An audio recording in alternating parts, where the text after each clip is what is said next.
Alléluia. Bonjour à tous. Bienvenue dans la maison du Seigneur. J'espère que la semaine a été bien pour vous. Pas très bien, même. Ce n'est pas très grave parce que le Seigneur est toujours avec nous. Amen. Et vous pouvez dire les uns les autres, bienvenue dans la maison du Seigneur. Nous avons encore la joie de célébrer le nom du Seigneur ensemble. Et je pense que la louange, c'est quelque chose qu'on exprime notre cœur au Seigneur. Et quand on exprime et on loue le Seigneur ensemble dans le même cœur, en tant qu'une église, en tant que le corps de Christ, il y a vraiment une puissance qui se manifeste. Et que le Seigneur vraiment renouvelle vos forces à travers les chants, à travers la prière, à travers sa présence. Encore nous sommes dans la joie parce qu'il y a des nouveaux visages parmi nous. Il y a Yuko et Erika qui sont pour la première fois ici en France. On peut les applaudir pour...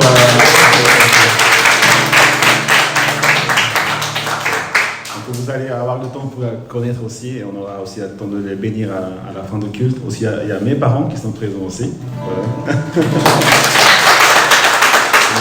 Voilà.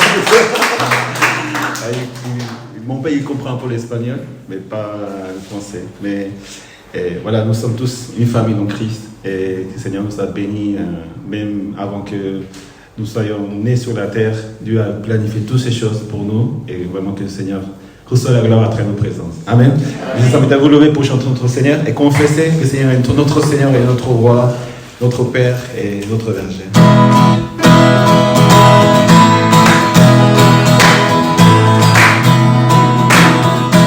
Ce n'est que toi.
me voici pour toi. Me voici pour louer, me voici à tes pieds, me voici pour dire tu es mon Dieu, car tout en toi est beauté, tout en toi est grandeur, tout en toi est merveilleux pour moi. Et me voici pour louer, me voici à tes pieds, me voici pour dire tu es mon Dieu, car tout en toi est beauté, tout en toi est grandeur, tout en toi est merveilleux pour moi.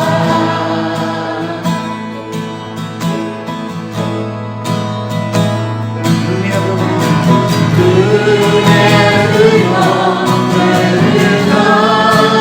l'obscurité, je ouvre les yeux et je vois tant de beauté que mon cœur est alors. C'est que ma vie est en toi. Chantons le Seigneur et me voici pour louer, me voici à tes pieds, me voici pour dire tu es mon Dieu, car tout en toi est beauté, tout en toi est grandeur, tout en toi est merveilleux pour moi.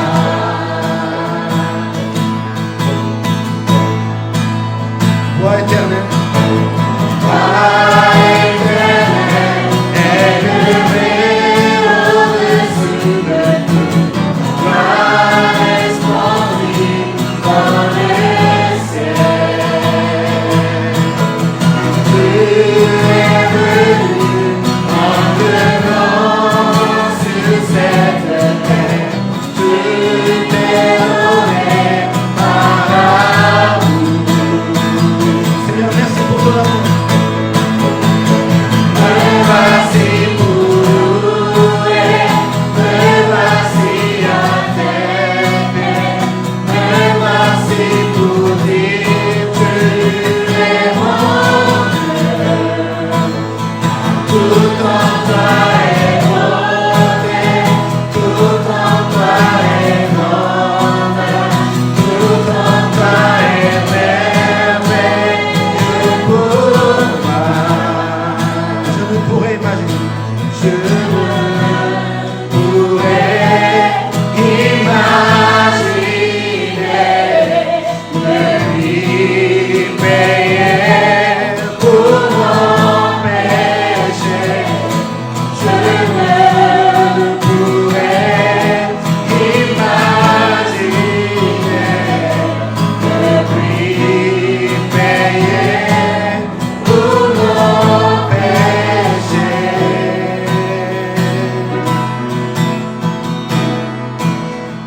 Me voici pour louer, me voici à tes pieds, me voici pour dire tu es mon Dieu, car tout en toi est beauté, tout en toi est grandeur, tout en toi est merveilleux pour moi.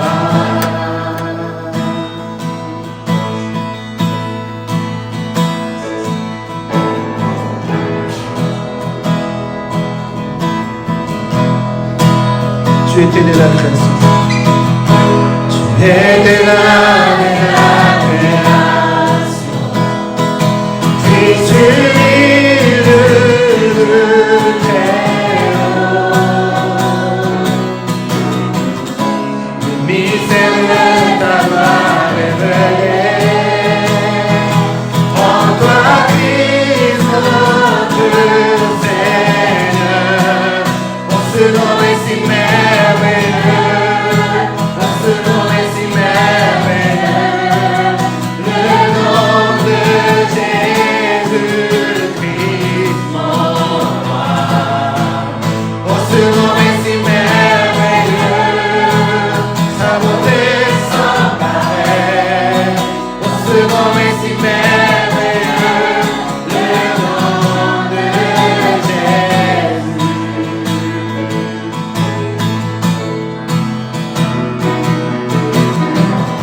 Tu n'as pas voulu laisser sans nous.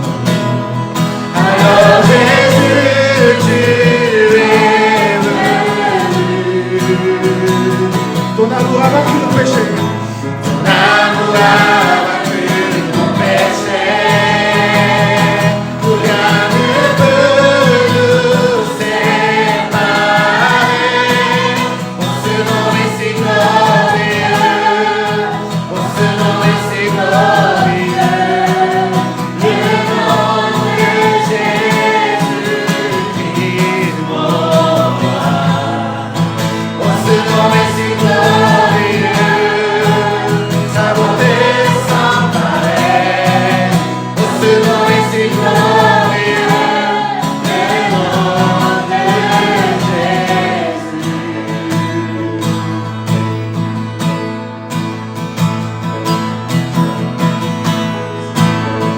La terre a tremblé, le voile s'est déchiré, des avant la mort et le péché.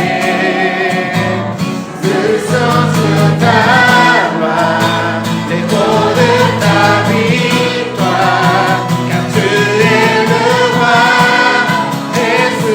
ressuscité. Tu es son rival, tu es son rival, tu es son égal. Tu triomphes à tout jamais. À toi soit le règne, à toi soit la gloire. Ton nom surpasse tout autre nom.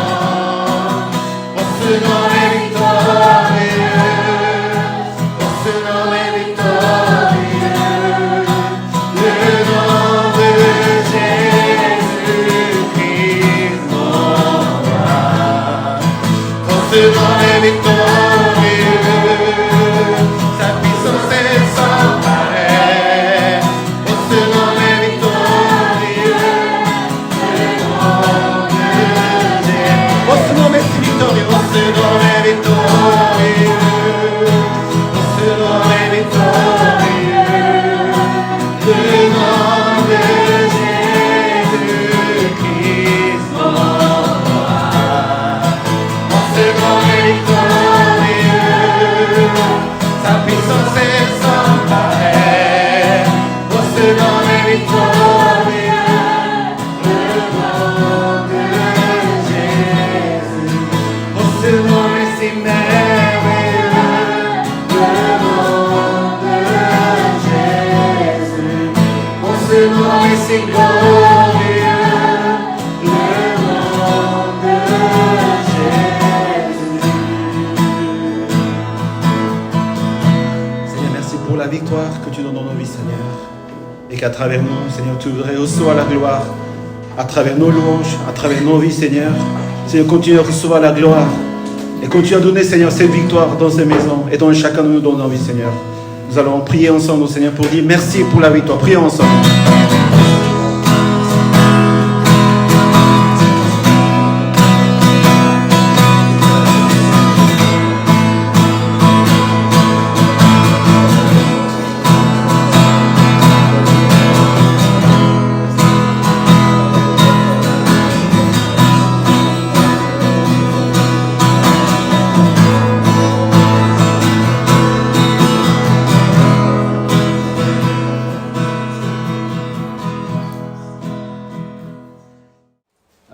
Nous sommes un dimanche dans le jour du Seigneur et malgré il y a pas mal de déplacements et des absences des frères et sœurs, que nous pouvons être là pour louer le Seigneur, c'est une grande joie et vraiment avoir une église comme cette église ici en France, dans le Nord. Et je pense que nous sommes tous arrivés un peu dans des chemins différents, mais que c'était le Seigneur qui a voulu vraiment que nous soyons là. Et c'est ça ce qui glorifie le Seigneur. Et j'espère que le Seigneur pourra encore nous fortifier à travers sa parole. Allez-y à dire notre Seigneur est là pour te bénir.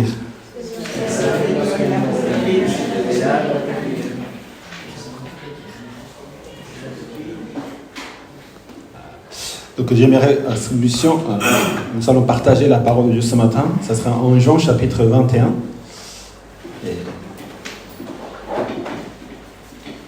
C'est un chapitre que nous avons, je pense qu'au moins une fois par an, nous méditons sur ces paroles de la dernière rencontre de Jésus avec ses disciples et aussi avec Pierre. Et pour parler continuer à parler de leadership, ou on peut dire ça en français, le fait d'être responsable, le fait d'être conducteur responsable, parce que c'est ce que nous sommes été appelés à être au monde, être des personnes responsables de ce que le Seigneur nous confie, de notre propre vie même, d'abord, par le Seigneur, mais aussi d'être des responsables pour les autres personnes que nous avons dans la vie, comme la famille, comme les frères et sœurs de l'Église, aussi dans le monde, les collègues, le travail, et toutes ces choses que le Seigneur nous apprend à vivre. Donc, c'est un long chapitre, c'est un long texte, et pour ceux qui peuvent se lever seulement, on va se lever pour accepter et écouter la parole de Dieu, et on lire là ensemble dans notre cœur. Jean chapitre 21, 1 à 19. Après cela, Jésus se montra encore aux disciples sur les rives du lac de Tibériade. Voici de quelle manière il se montra. Simon-Pierre, Thomas, appelé Didyme, Nathanaël, qui venait de Cana en Galilée, les fils de Zébédée et les deux autres disciples de Jésus se trouvaient ensemble. Simon-Pierre leur dit, « Je vais pêcher. » Ils lui dirent, « Nous allons aussi avec toi. » Ils sortirent et montèrent aussitôt dans une barque, mais cette nuit-là, ils ne prirent rien. Le matin venu, Jésus se trouva sur le rivage, mais les disciples ne savaient pas que c'était lui. Il leur dit, « Les enfants, vous n'avez rien à manger ?» Ils lui répondirent, « Non. » Il leur dit, « Jetez le filet du côté droit de la barque et vous trouverez. » Ils le jetèrent, donc ils ne parvinrent plus à le retirer tant qu'il y avait de poissons. Alors les disciples de Jésus qui Jésus aimait, dit à Pierre, « C'est le Seigneur. » Dès qu'il a entendu que c'était le Seigneur, Simon-Pierre remit son vêtement et sa ceinture, et car il était déshabillé, et il se jeta dans le lac. Les autres disciples vinrent avec le barque, et en tirant le filet plein de poissons, car ils n'étaient pas loin de la rive, à une centaine de mètres. Lorsqu'ils furent descendus à terre, ils virent là un feu de braise, avec du poisson dessus et du pain. Jésus leur dit, « Apportez quelques poissons que vous venez de prendre. » Simon-Pierre monta dans la barque et tira le filet plein de 153 gros poissons à terre. Malgré le grand nombre, le filet ne se déchira pas. Jésus leur dit, « Venez manger. » Au cas des disciples, n'osaient lui demander, « Qui es-tu » car ils savaient que c'était le Seigneur.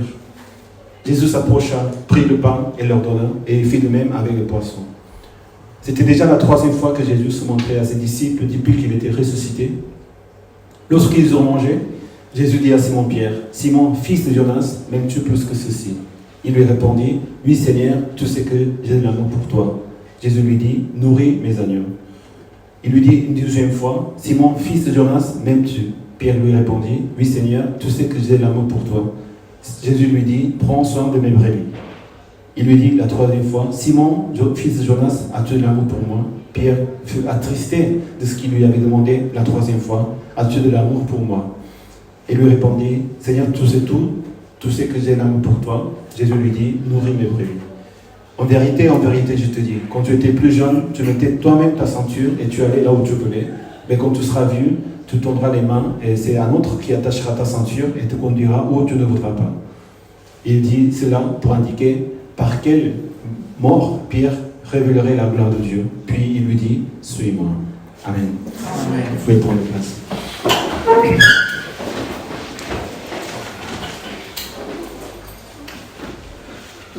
Donc le titre de cette méditation, ce sera responsable ou leader des relations. Responsable des relations ou responsable, c'est d'être responsable, c'est d'être en relation avec des personnes. Vous pouvez tenir un peu les deux mots, responsabilité et relation. Ou leader, c'est égal à relation, ou leadership égal à relation.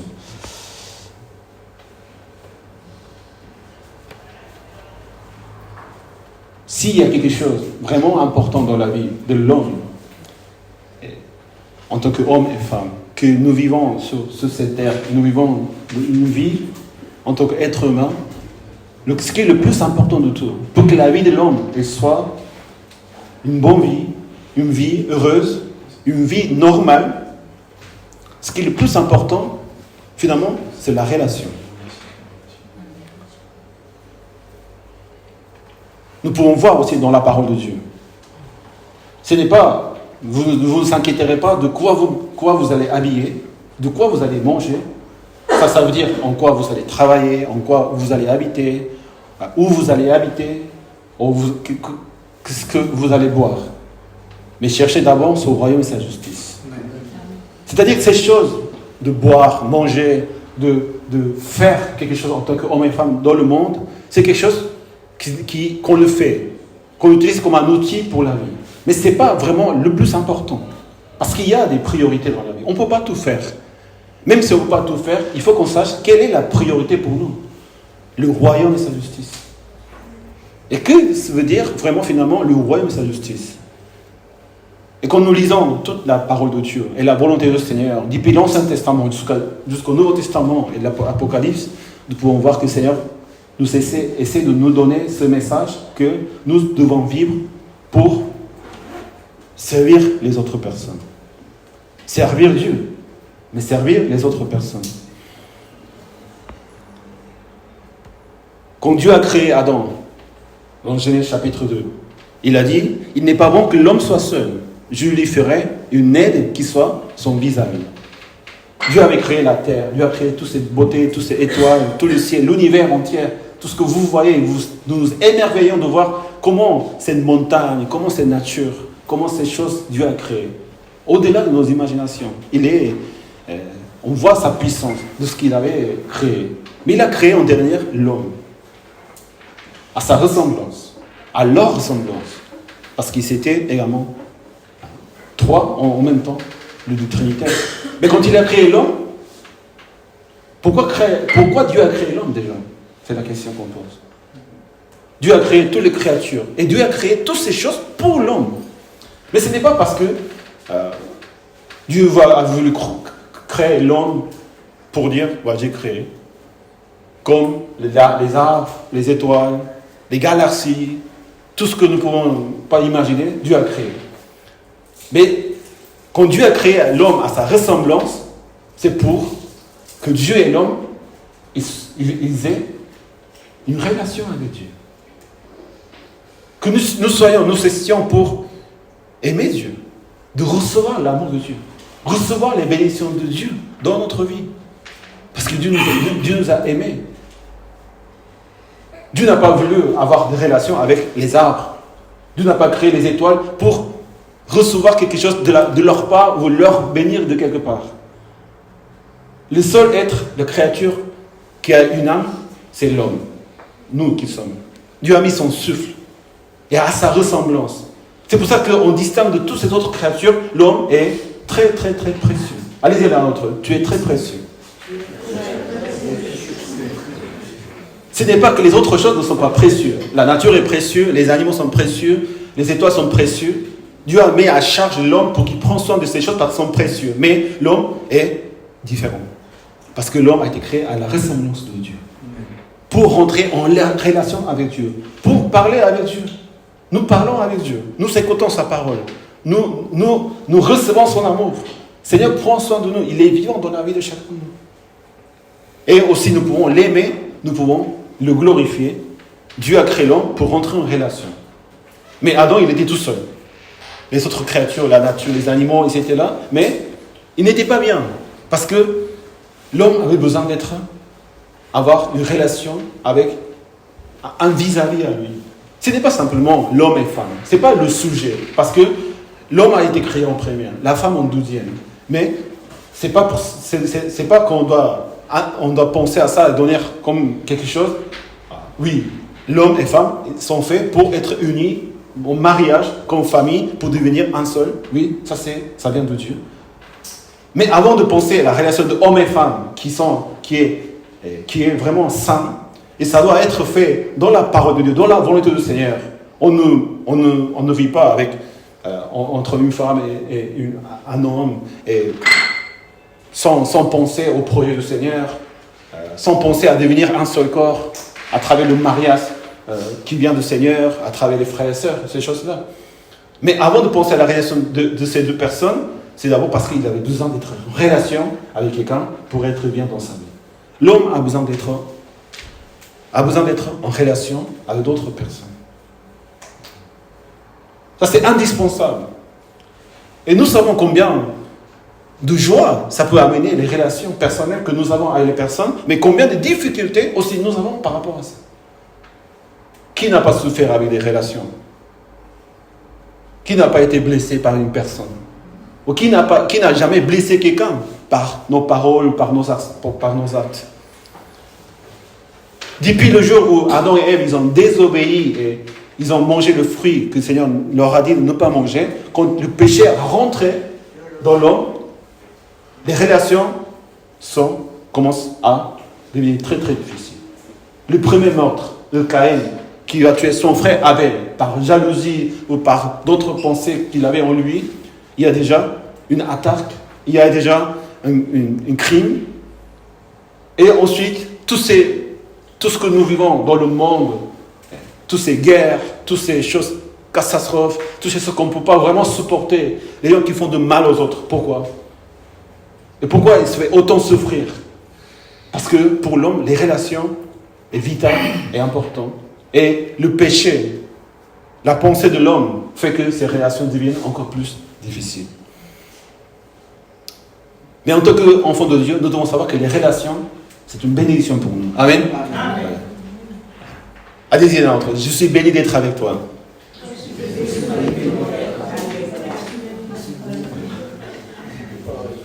C'est difficile, mais c'est une bénédiction incroyable. Il n'y a pas d'autre meilleure bénédiction que être en relation avec des frères et sœurs. Amen. D'être en relation avec des gens qu'on aime. Être en relation avec des gens qu'on ne peut pas aimer. Qui ne nous aiment pas. Mais tu deviens quelqu'un possible. Tu deviens comme à ressemblance de Dieu. Ça, c'est le but de la foi et de notre vie. De nous ressembler au Père. Comment Dieu nous a aimés.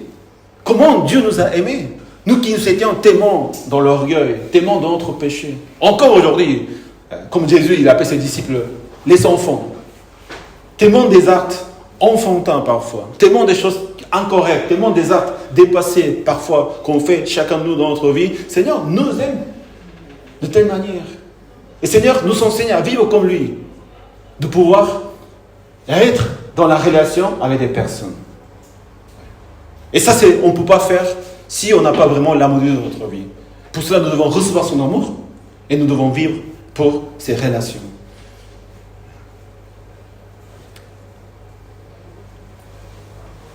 Même dans les 10 commandements du Seigneur, les 4 commandements par rapport à la relation avec Dieu et les 6 commandements par rapport aux gens, c'est des relations. Mais c'est quel genre de relation finalement? Ça, c'est déjà les 10 commandements. Il va commander nous les règles pour les relations dans notre vie. Seigneur ne va pas nous donner 10 commandements, comment vous devez travailler, ou comment vous devez faire, quelque chose que vous devez manger, quelque chose que vous devez habiller. Non. Seigneur parle simplement de ta relation avec Dieu, ta relation avec les autres. Parce que si ta relation elle est bonne avec Dieu, avec les autres, ta vie elle sera bien. Amen. Elle sera rassurée. Ta vie elle sera forte. Ta vie elle sera puissante. Mais c'est quel genre de relation dans ces 10 commandements? On ne va pas citer tous les commandements, mais finalement, la relation que nous avons avec Dieu, c'est de servir Dieu. Combien de fois Moïse, Josué, ils enseignent au peuple d'Israël, servez Dieu avec votre cœur. La relation avec Dieu, c'est pas que Dieu, tu vas me servir. Dieu, tu vas faire ce que je te demande. Parfois, les disciples, ils ont demandé à Dieu, fais ce que je te demande. Quand nous prions au Seigneur, il faut bien se rendre compte, est-ce que je demande au Seigneur quelque chose? Est-ce que je demande un service au Seigneur? Ou est-ce que je suis là pour te servir, Seigneur? En quoi je peux te servir? En quoi je peux donner mon cœur? En quoi je peux faire avec ma vie pour te glorifier? Notre relation, c'est de servir. Avec les frères et sœurs, honore ton père, ta mère. Ne commets pas l'adultère. Ne vole pas. Ne dis pas les faux témoins sur les autres. Pourquoi tout finalement, c'est quoi? Ça veut dire, vous devez être là pour servir les frères et sœurs. Vous devez être là pour servir, aimer vos ennemis. Ce sont des relations de service en tant que serviteur, en tant qu'esclave du Seigneur. Ça, c'est l'esprit de leader. Ça, c'est l'esprit de responsable. Être serviteur et esclave pour les autres. Et pourquoi je dois être serviteur? Pourquoi je dois les servir? Comment je peux servir Dieu? Parce que Dieu s'est donné en première pour nous servir.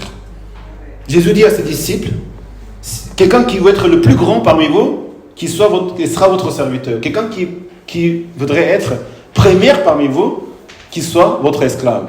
Car ainsi le Fils de l'homme est venu, non pour être servi, mais pour servir et donner sa vie en rançon pour beaucoup. Celui qui veut être le plus grand, celui qui veut être le premier, ça veut dire celui qui veut être le responsable, celui qui veut être le leader, celui qui veut être le conducteur. Quand on reçoit la grâce de Dieu, nous voulons nous consacrer notre vie au Seigneur. Et le Seigneur nous donne à cœur de servir et d'être responsable de quelque chose. Et dans ce moment-là, c'est quoi d'être leader? C'est d'être serviteur, c'est d'être esclave. Et pourquoi je dois servir? Avec quels moyens je vais servir? Parce que Jésus, il s'est donné sous la croix avant que tu puisses être vivant aujourd'hui. Il s'est donné sa vie. Il a donné sa vie en rançon. Il a payé pour tes péchés, pour te libérer. Il a payé le prix de l'esclave pour te libérer. Une fois qu'on a été guéri, on a été pardonné notre péché, on est libre. On devient libre de l'esclave de péché, de nos pensées, de ce monde. Et on fait quoi? On est là pour servir. Servons le Seigneur. Amen. Notre relation, c'est de servir les uns les autres. La raison pour laquelle nous pouvons servir, nous devons servir, c'est parce que Jésus, il s'est donné pour nous et il nous a servi en première.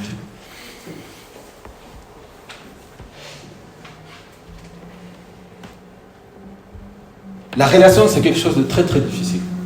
Je ne sais pas si vous êtes d'accord.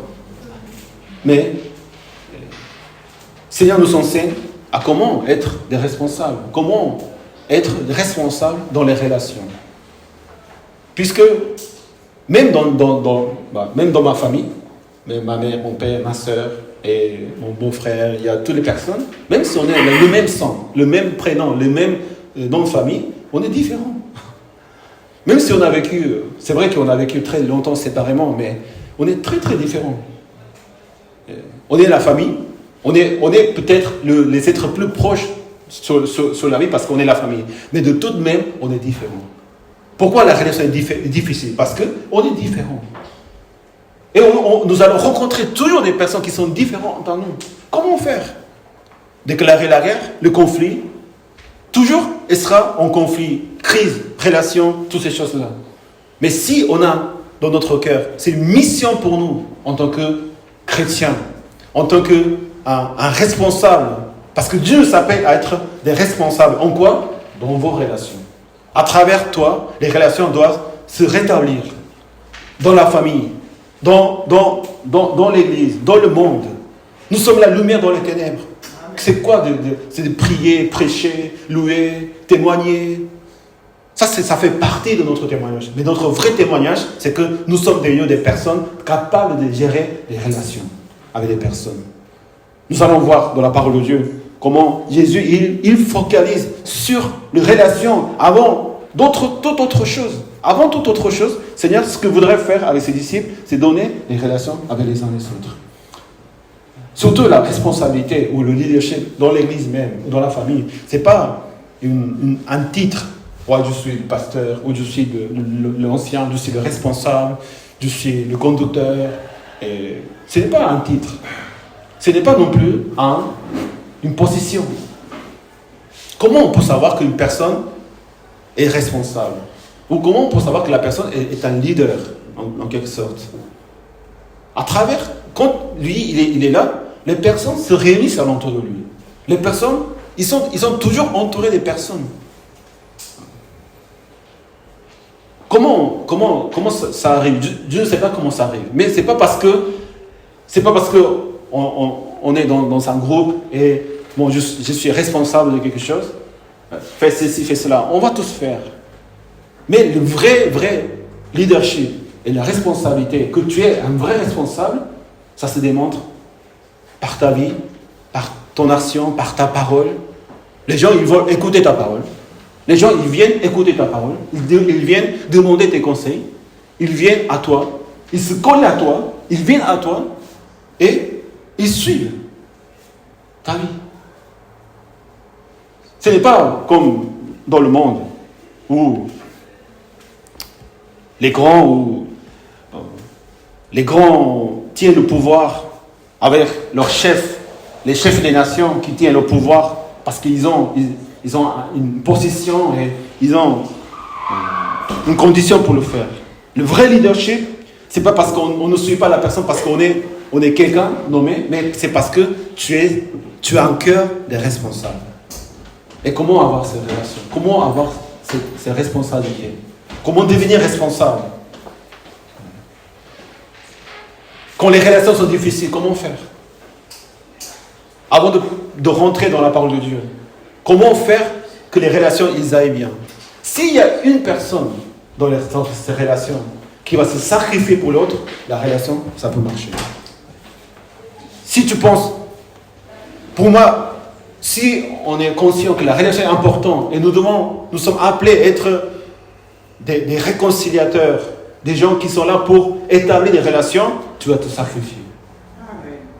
Dans l'église, quand on dit des responsables, c'est quoi?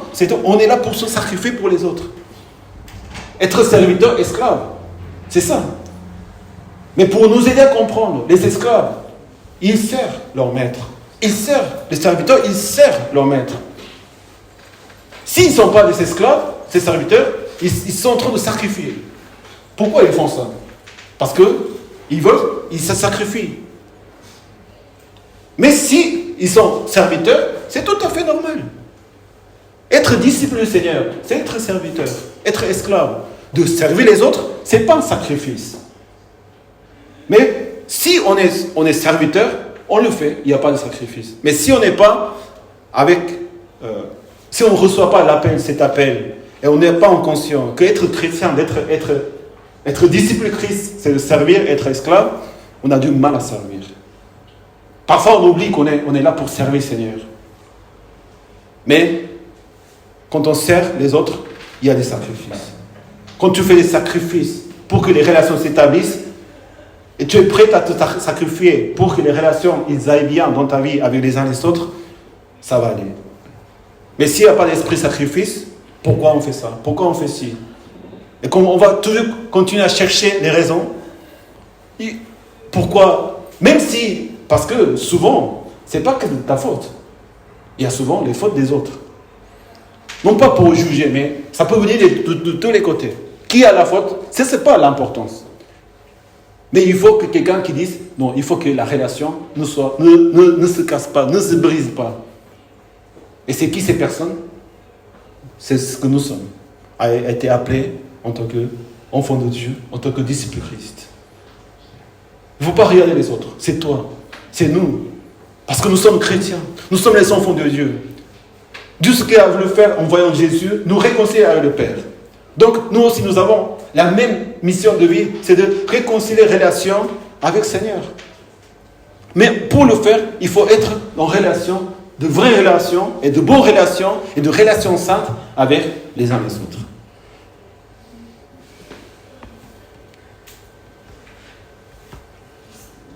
Dans la parole de Dieu aujourd'hui, en Jean chapitre 21,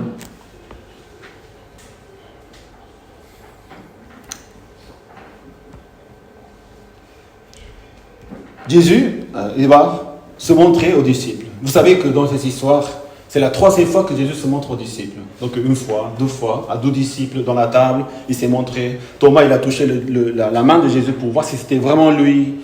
Et il a mangé devant les disciples. Les disciples, ils s'étaient émerveillés. Ils ont vu Jésus ressusciter. Marie, elle l'avait vu. Pierre, il l'avait vu. Tout le monde, il l'avait vu. Mais c'est bizarre, ils s'étaient encore perdus. Quand ils ont vu Jésus-Christ ressusciter, après qu'ils ont vu crucifier Jésus, ils ont vu ressusciter, ils doivent être dans la joie, n'est-ce pas? Ils ont dit, oui, Seigneur a ressuscité. Seigneur va nous donner encore ses prodiges, il va venir nous aider, il va venir vraiment nous donner sa gloire et de continuer à vivre avec nous. Donc ils doivent être dans la joie, mais ils ne sont pas dans la joie. C'est-à-dire qu'il y a quelque chose qui ne va pas. Ils ont vu, ils croient que Jésus est vivant, mais leur vie n'a pas changé. La relation avec le Seigneur n'a pas été rétablie, réconciliée. Pierre, il avait nié 3 fois. Je ne connais pas cet homme. Je ne connais pas cet homme. Non, je ne connais pas. Je ne suis pas son disciple.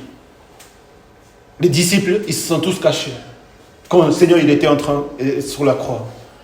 Ils avaient abandonné le Seigneur. La relation a été coupée. Le Seigneur comprend. Le Seigneur comprend que par nos faiblesses, on peut s'éloigner du Seigneur. Mais si dans notre foi, notre vie personnelle, ce n'est pas simplement la croyance, ce n'est pas simplement la parole de Dieu, ce n'est pas simplement les miracles que tu as vus dans ta vie que le Seigneur a fait. Ce qui compte le plus, c'est si ta relation avec Dieu, elle est vraiment rétablie ou pas. Est-ce que je vis vraiment dans le Seigneur? Je parle avec le Seigneur. J'écoute ses commandements. J'écoute ce qu'il me guide, ce qu'il me dit. Il ne faut pas écouter les autres. Pourquoi on écoute les autres? Avec la parole de Dieu, avec le Saint-Esprit que tu as reçu. Jusqu'à ce que tu aies une relation avec Dieu, les frères et sœurs, moi-même pasteur, je suis là, je peux vous aider, je peux vraiment vous accompagner, et vraiment faire tout ce qu'il faut faire pour que ces relations se rétablissent. Mais après, une fois que la relation entre toi et Dieu se rétablit fortement, et personne ne peut nier, ne séparer, c'est le départ. Amen. Jésus apparaît aux disciples pour rétablir ces relations. Et dit, et nous en tant que responsables aussi, et prendre modèle comme Jésus, comment Jésus il a fait? En chapitre 21 et verset 1, Jésus se montra encore aux disciples. Il s'est montré 2 fois. Les disciples, ils étaient encore, oui, Seigneur est vivant, mais il est vivant, mais nous. Au lieu de devenir encore ses disciples, être comme des disciples, comme avant, en suivant Jésus pendant 3 ans, voyant des miracles, fait des guérisons, toutes ces choses, ils étaient éloignés de cœur. Mais le Seigneur insiste encore pour venir à eux et rétablir la relation, véritablement la relation. Un leader, un responsable n'abandonne jamais les relations. Il va en première, il se montrera lui-même. Je vous ai montré déjà 2 fois, maintenant c'est à vous de venir vers moi. Non. C'est lui le responsable des relations, ce n'est pas les disciples. C'est toi le responsable des relations de ta vie avec tes entourages, avec ta famille. C'est toi, ce n'est pas les autres. C'est vrai, les disciples, ils ont commis des fautes. Pierre, il avait nié 3 fois Jésus-Christ. Mais Jésus ne reproche pas ses disciples. Si tu es un responsable, tu ne reproches jamais les personnes. Amen. Il va d'abord, il prend l'initiative d'aller vers les disciples. Il va chercher la relation. Dans une relation brisée ou cassée, qu'est-ce qu'il faut faire? Il faut aller vers la personne. Il faut... Oui, il y a la colère, oui, il y a des choses des blessures, il y a toutes ces choses-là. Mais en te souvenant ce que Jésus a fait pour toi, il faut exploser ces mauvais sentiments quand on va aller vers les autres. La colère, le Seigneur dit que la colère ne couche pas sur votre tête. La colère, c'est inadmissible. C'est vrai, il y a quelque chose qui monte. Mais demande pardon au Seigneur. Demande la grâce au Seigneur. Pour que la colère disparaisse. La colère, la vie chrétienne ne colle pas. C'est comme l'eau et l'huile. Se mettre en colère en tant que chrétien, ça ne veut pas non plus dire que vous soyez tous oui, amen, toutes ces choses. Ce n'est pas simplement d'accepter tout ce qui se passe. Il faut dire les choses quand ils ne sont pas bons, il faut avec la parole de Dieu, avec la pensée, mais jamais avec la colère. Le Seigneur dit, laisse ton offrande devant l'autel et va d'abord réconcilier avec ton frère. Si tu présentes l'offrande vers l'autel et que là tu te souviens que ton frère a quelque chose contre toi, laisse l'offrande. Le Seigneur ne reçoit pas ton offrande si il y a quelque chose qui ne va pas dans ta relation avec quelqu'un. Je ne sais pas si c'était pareil pour vous. La première fois que j'ai rencontré le Seigneur, quand on rencontre le Seigneur, qu'est-ce qui se passe? On commence à aimer Dieu et on sent vraiment l'âme de Dieu. Mais la deuxième chose que le Seigneur, Saint-Esprit nous parle, c'est de demander pardon aux gens que tu as fait de mal. Ou, si tu as fait de mal, demandez pardon. Et si les autres ils t'ont fait de mal, pardonnez. Ça, c'est le signe de Saint-Esprit. J'ai accepté le Seigneur, j'ai reçu son amour. Mais il ne se passe rien avec les relations avec les uns les autres. Ce n'est pas encore sûr. L'amour de Christ et l'action de Christ, c'est pour que nous puissions nous pardonner, demander pardon. Parce que sinon, nous ne pourrons pas louer le Seigneur comme il faut. Nous ne pourrons pas servir le Seigneur et recevoir son amour. Il y avait Simon-Pierre, il y avait Nathanaël, qui venait de Cana Galilée, fils de Zébédée, les 12 autres disciples. Tous les disciples, ils étaient des coins différents, tous différents. Ils étaient un groupe de personnes, un groupe d'amis. Mais il n'y avait pas vraiment tous différents. Donc, déjà, dans leur relation, il était difficile. Vous vous souvenez que quand Jacques et Jean, les fils de Zébédée, demandaient d'être à gauche, à droite, les disciples, ils s'en voulaient vraiment à eux deux parce que qui êtes-vous pour dire ça? Pierre, il avait une sorte de jalousie envers Jean parce qu'il demande à Jésus qu'est-ce qui va se passer avec ce disciple que tu aimes. Ils sont tous dans l'idée de compétitivité, qui est le plus grand, qui est le plus bas. C'est pour ça que le Seigneur les appelle, vous êtes des enfants. Quand les enfants ils sont tout seuls, dans un groupe, ils font beaucoup de bêtises. Toutes les bêtises que j'ai faites dans ma vie, c'est quand j'étais avec mes amis. Et pas quand j'étais avec ma famille. Parce qu'ils ont tous les mêmes pensées. Il n'y a pas un vrai responsable. Et ça peut pas se passer bien quand il n'y a pas de responsable dans un groupe. Même dans l'église, c'est pour ça que c'est important qu'il y ait un responsable dans l'église. Tout ce qui se passe, c'est sa responsabilité. Quand on organise dans l'église des événements, ou même dans le petit ministère, même au foyer, pourquoi le lieu de le père ou la mère, pourquoi avoir cette responsabilité qu'il y ait des personnes, pourquoi c'est important? Parce que tout ce qui se passe dans la maison, ça sera sur sa responsabilité. S'il n'y a pas de responsable, tout le monde fait ce qu'il veut, ça se passe comment? Dans l'église, c'est pareil. C'est là pour la raison, Seigneur, mets un serviteur, un pasteur ou un diacre, quelle que soit la personne. Dans tout ce qu'on fait, il faut qu'il y ait un responsable. Et on se soumet à lui parce qu'on fait confiance au Seigneur. Et s'il n'y a pas de responsable, tout ce qui se passe dans l'église, peut-être pas au moment, mais ça peut dériver, ça peut aller très loin et ça peut devenir incontrôlable. Tous les résultats, c'est le responsable qui assume. Pour cela, nous devons donner cette place à quelqu'un. Il faut qu'il y ait quelqu'un qui guide ce groupe de personnes. Simon-Pierre, il dit, je vais pêcher. Les autres disent, nous allons aussi avec toi. Simon-Pierre n'était pas encore... c'était difficile pour Simon-Pierre. Parce qu'il avait nié 3 fois. Et malgré qu'il a vu Jésus-Christ ressuscité, il avait en quelque sorte dans son cœur qu'il n'allait pas bien avec le Seigneur. Une sorte de pardon ou réconciliation avec le Maître, avec le Seigneur Jésus-Christ. Mais quand apparemment, Pierre était le leader de ce groupe. Parce qu'il est nommé en première, parce que c'est lui qui prend la parole. Je vais pécher.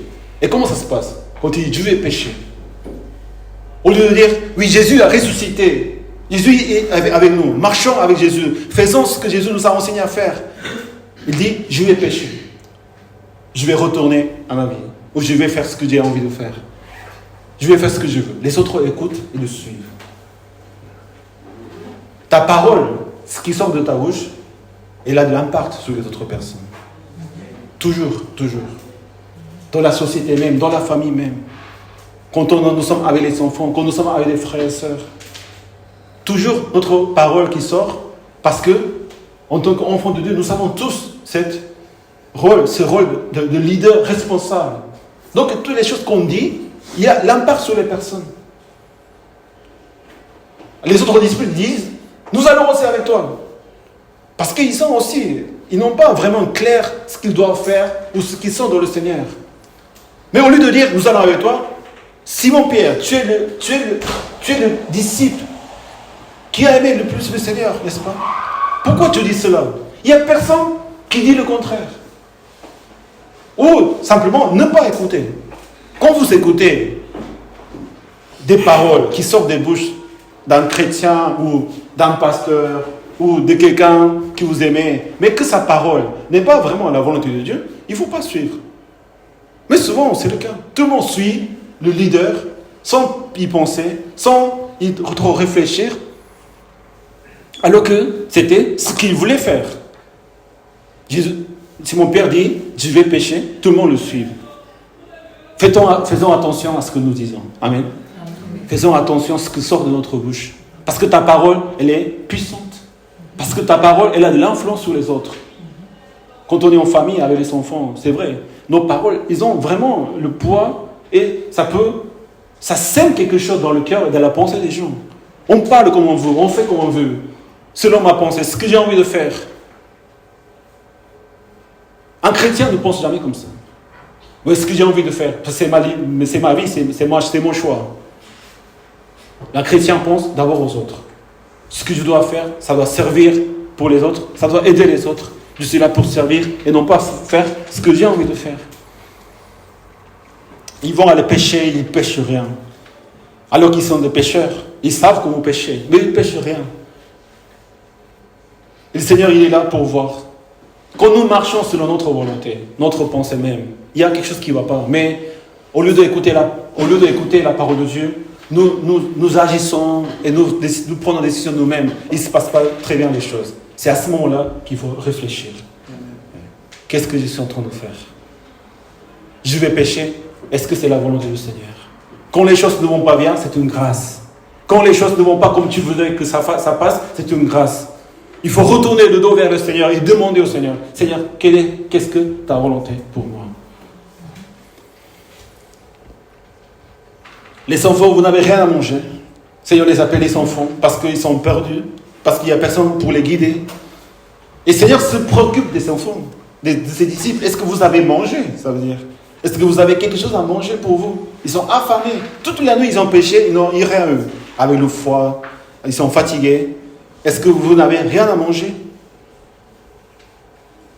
Jetez le filet de côté et vous allez trouver. Comme le premier péché miraculeux que Jésus avait fait à Pierre et à ses disciples. Pourquoi? Parce que ça veut dire que c'est un nouveau départ. Je voudrais, le Seigneur il vient pour rétablir la relation dans ta vie, dans la vie des disciples, comme un nouveau départ. Comme au début. Tout ce qu'ils ont mal fait, les disciples, tout ce qu'ils ont dit, il a dit Pierre, Seigneur ne compte pas. Dès le jour où tu écoutes sa parole, tu peux recommencer ta relation avec le Seigneur. Amen. Oui, je ne mérite pas ce que j'ai fait. Non. Je ne peux pas dire au Seigneur, je ne peux pas me réconcilier avec le Seigneur. Non, c'est pas ce que le Seigneur dit. Le Seigneur, à tout moment, nous donne cette opportunité de prendre sa main et commencer une relation de zéro. Seigneur, couvre avec sa grâce. Tous nous avons ce privilège de commencer la vie avec Jésus. Un nouveau miracle. Le premier miracle que Jésus avait fait. Et le Seigneur leur dit, venez manger. C'est la meilleure façon de réconcilier une relation avec une personne. C'est de manger avec la personne. Amen. Amen. Pourquoi vous n'avez pas cru?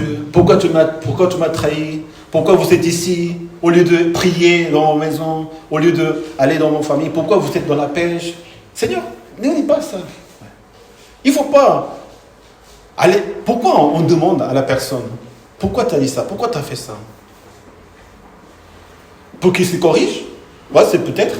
Pour qu'il réfléchisse, pour qu'il sache ce qu'il a mal fait. Pour qu'il se sente mal, peut-être. C'est très méchant. On dit, t'as fait ci, t'as fait ça, t'as fait ci. On dit tout, on dévoile tout.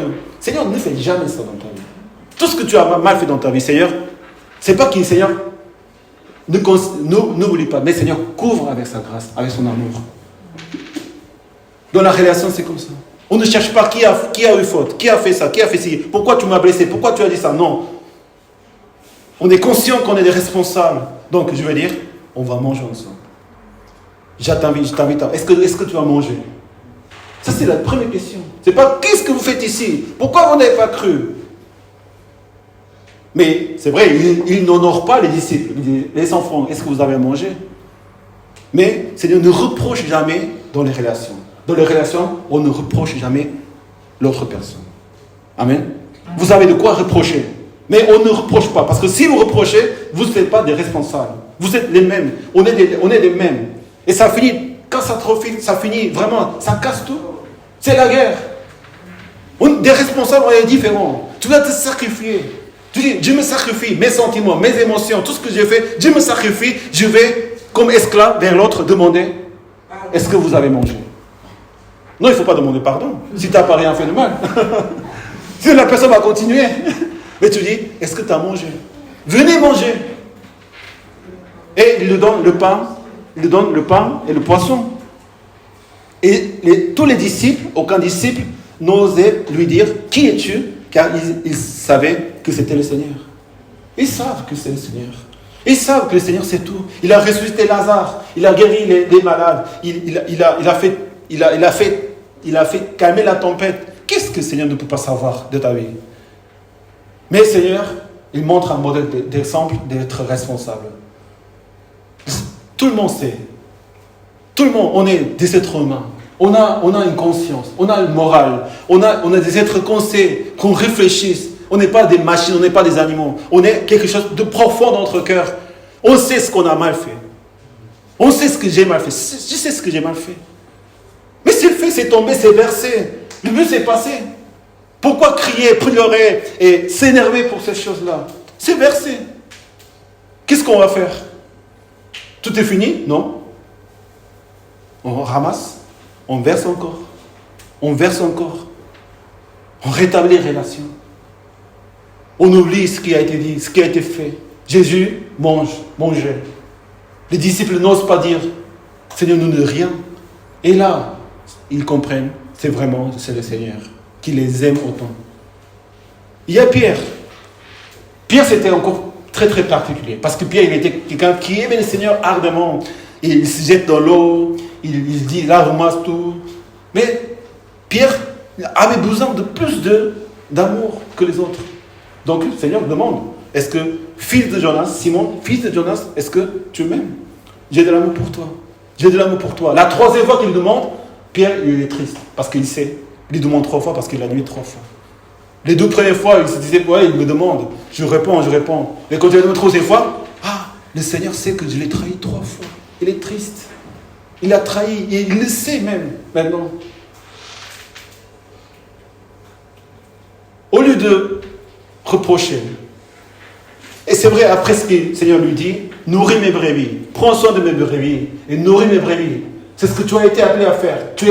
Ce n'est pas un pêcheur de poissons, tu es pêcheur d'hommes.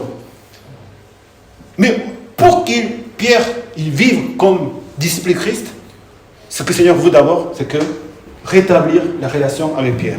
Est-ce que tu m'aimes? Oui, je t'aime, Seigneur. Sans d'abord passer de relation avec le Seigneur.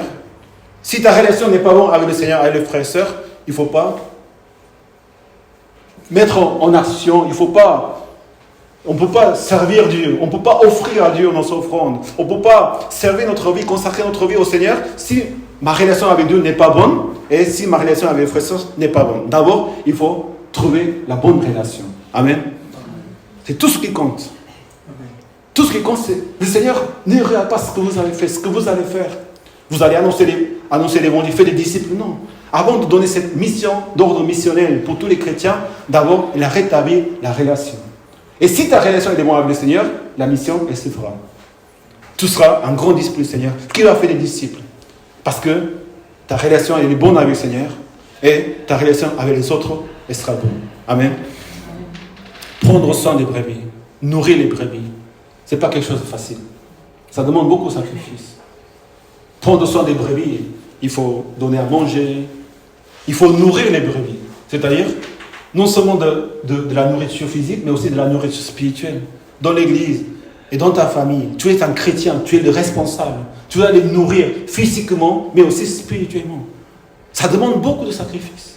Un responsable des relations, c'est quelqu'un qui peut se sacrifier pour prendre soin et pour nourrir. C'est très très difficile, c'est vrai. C'est pour ça qu'il faut des sacrifices. C'est difficile. Non, j'arrête. Non, sacrifie-toi. Accepte-le. Accepte ton rôle. Tu es un responsable. Il ne faut pas, même si tu demandes à Seigneur, Seigneur, aide-moi pour que je puisse nourrir mes brebis et vraiment prendre soin de eux. On ne prend pas soin avec l'amour simplement humain. C'est avec la sagesse de Dieu. On nourrit la personne. Amen. On ne prend pas soin. On ne fait pas tout à sa place. Non, on ne peut pas faire ça. Il faut nourrir la personne pour qu'il puisse manger, pour qu'il puisse devenir saint et sainte. Et qu'il soit encore, lui, capable de nourrir d'autres personnes. C'est ce que nous voulons que le Seigneur fasse dans nos vies. Quand tu étais jeune, tu vas aller partout où tu voudrais. Mais quand tu seras vieux, on va te mettre à ta ceinture et tu iras, tu te conduiras où tu ne voudras pas. Il dit cela pour indiquer par quelle mort Pierre révèle la gloire de Dieu. Puis il dit, suis-moi. Suivre Jésus-Christ, c'est être un serviteur, renoncer à soi-même, porter sa croix et suivre Christ. En devenant des responsables, en devenant un leader dans les relations. Que Dieu vous donne vraiment cette grâce d'être responsable et prendre soin de vos brebis, de vos agneaux, de votre entourage, parce que vous êtes le responsable. Amen. Que c'est une grâce. Prions ensemble.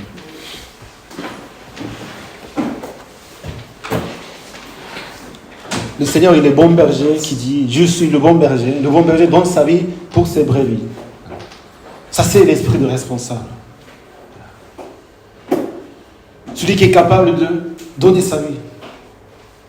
Si tu es capable de donner ta vie pour les autres, pardonner, accepter, donner à manger, c'est facile. Si tu es capable d'aimer ton ennemi, aimer tes proches, c'est tout à fait normal. Sacrifice, c'est ça. On subit des choses, mais on accepte.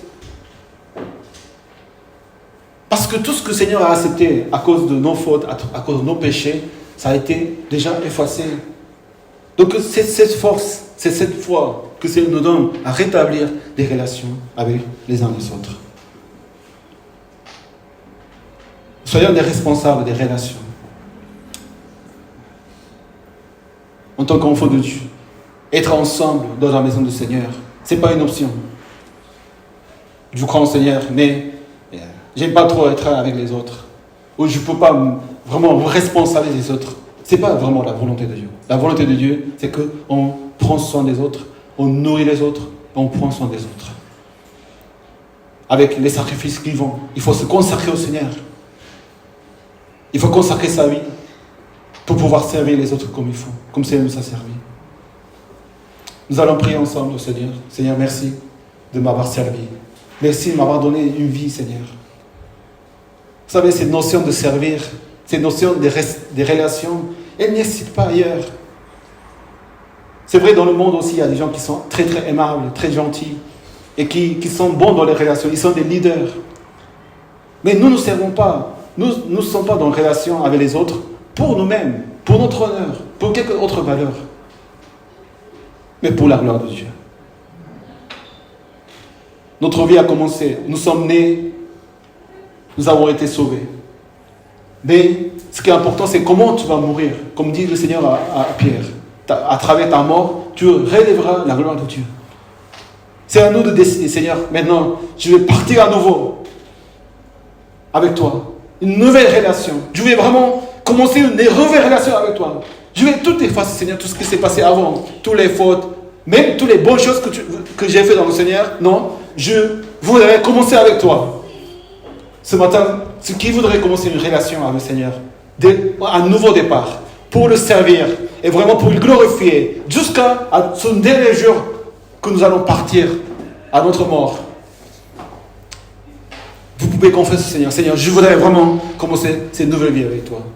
Vous pouvez vous lever à votre place. Je vais prier pour vous, pour que le Seigneur vous donne cette grâce Et nous donne cette grâce aussi pour être des responsables maintenant. Voilà. Avec un nouveau départ dans le Seigneur, je serai un responsable des relations dans l'église, dans ma famille, là où j'ai partout. C'est pas tes parents responsables de toi, c'est toi le responsable de tes parents. Amen. Tous nous sommes responsables des uns des autres. Seigneur, bénis ma vie. Seigneur, bénis nos relations. Prions ensemble. Seigneur, merci de bénir, Seigneur. Seigneur, merci juste. Seigneur, bénis mes frères et sœurs, que nous soyons des responsables de ton royaume, responsables de ton église, responsables des autres, Seigneur. Tu donnes à ces grâces, vraiment d'aller, Seigneur, accepter, Seigneur, vraiment leur offrir, Seigneur, cet amour, ce repas, Seigneur, tout ce que tu voudrais, Seigneur, nous a donné, Seigneur, chacun de nous, Seigneur. Merci de bénir à chacun de nous, Seigneur. Merci pour tout ce que tu as fait dans nos vies, Seigneur. Merci, Seigneur, pour toutes les choses. Merci, Seigneur, pour tout ton amour, Seigneur. Alléluia. Seigneur, merci pour ton amour. Nous sommes, Seigneur, à vivre dans le monde en tant que tes enfants. Et surtout, Seigneur, dans ces relations, nous voulons vraiment être en toi, Seigneur. Merci de bénir chacun de mes frères et sœurs. Et nous soyons des leaders, des responsables dans nos familles, dans nos travails, dans la société, dans l'église, Seigneur, même. Et Seigneur, dans tout ce que tu voudrais que nous soyons des responsables. Merci pour ton amour. J'ai prié au nom de Jésus-Christ. Amen. Vous pouvez appeler au Seigneur.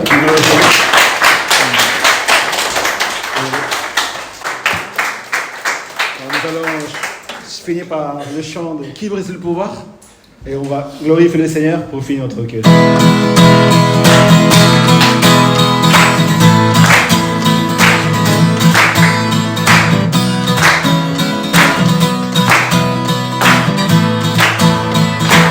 brise le pouvoir des mains?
Tu es le responsable de... Tu es le responsable.